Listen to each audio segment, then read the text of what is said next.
แซ่บกันมาจากมัน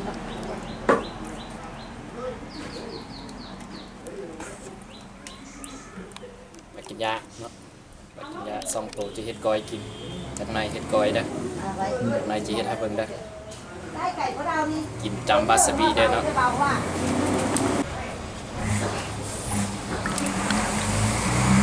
ว่าขัวปลาจากในเฮ็ดกอยปลาเนาะกำลังเอาเก็ดออก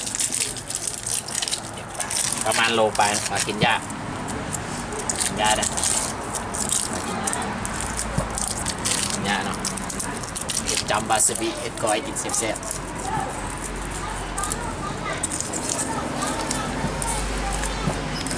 เอาซีนึงก็เนาะ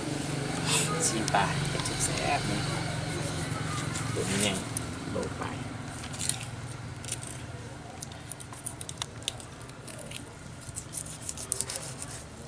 โตมันเอาแกงส้มกินต้มยำกินต้มยำเอาเนาะแซ่บเนาะ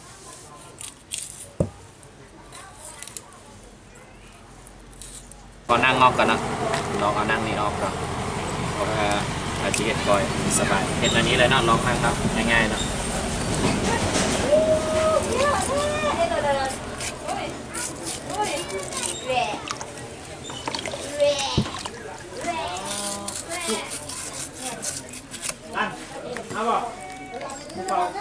จะได้ในนี้เลยเนาะดีมากเนาะตอนน้อยกันเนาะซอยให้เป็นตอนอันนี้ซอยจำวาซาบินะตัวนี้นะใส่จำวาซาบิเห็ดบางๆเลยเซกับมังนาวเซสนามมังนาว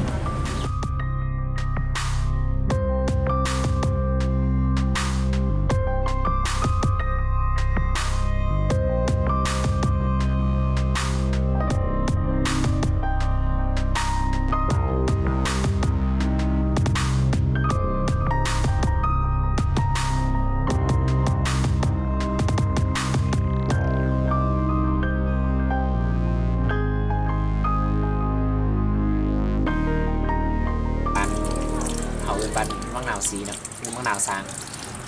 เอามาบีบเซอันนี้ไว้เนาะบีบเซอันนี้ไว้จังหน่อยจำวาซาบิกิน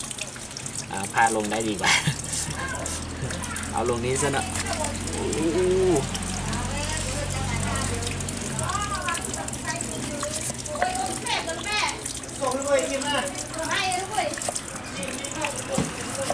มะนาวสีนะโอ้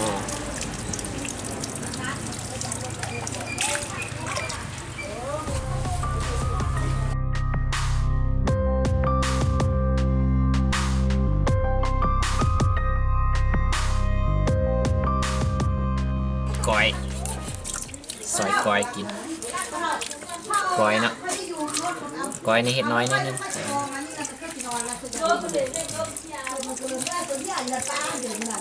ซอยก้อย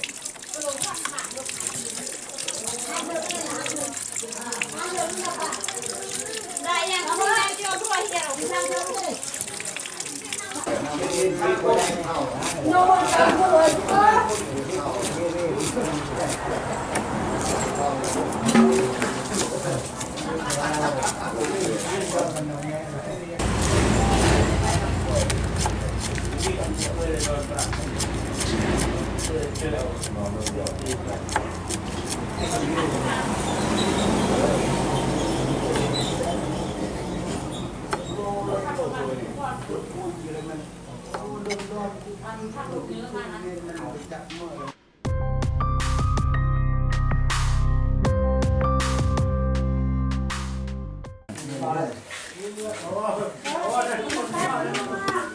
ก้อย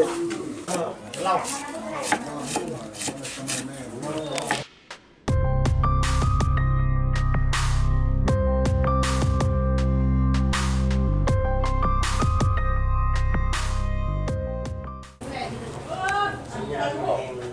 มันมีสัญญาณแห้ง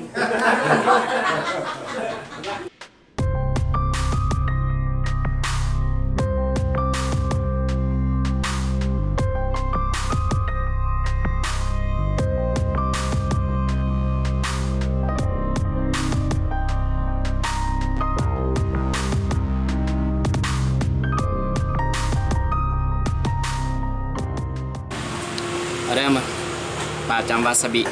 นะจำวาซาบินะวาซาบิ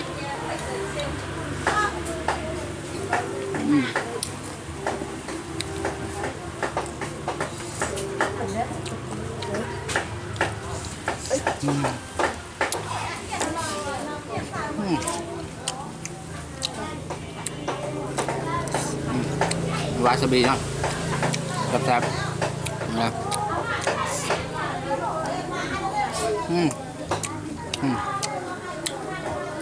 สบายเบิ่งคักขึ้นตายเนาะ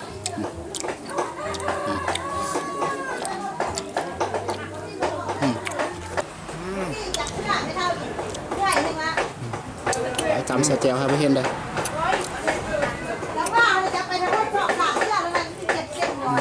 อันนี้ก้อยเนาะก้อยปลาเด้อก้อยปลาที่เขาเห็ดตัวเมื่อกี้นี่เนาะเมื่อกี้มันนั่น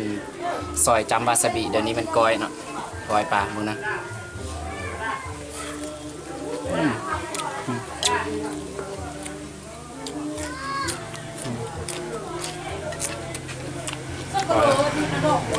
พวกอะไรก็มาขังมาดักนี้แล้วบอกเอาไปคว้าเถอะนะพระพุทธเลยก็เพอลงไหมฮะ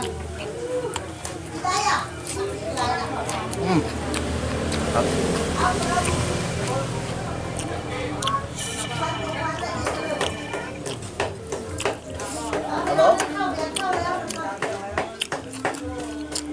โยนบ่มาแม่โยนเนี่ยเขา